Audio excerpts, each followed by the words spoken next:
Hey everyone, Zane here, and today I'm going to show you how to get bank statement on Capitec app.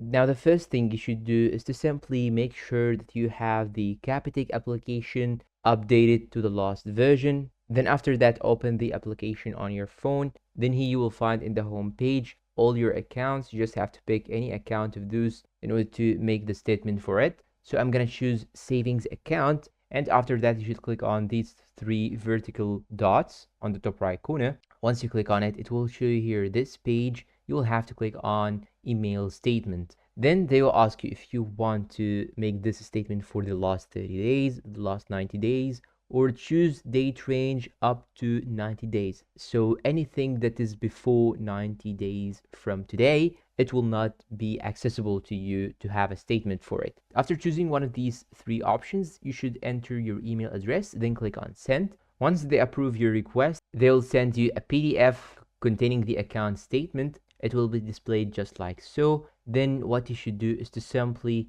download the PDF and leave it on your phone. And don't worry, if you did everything properly, they will approve your request and give you the account statement as soon as possible. And that's all for today. If you find this video helpful, please don't forget to support us with like, subscribe to the channel, leave us a good comment and share this video with your friends. Thanks for watching and see you in a new video.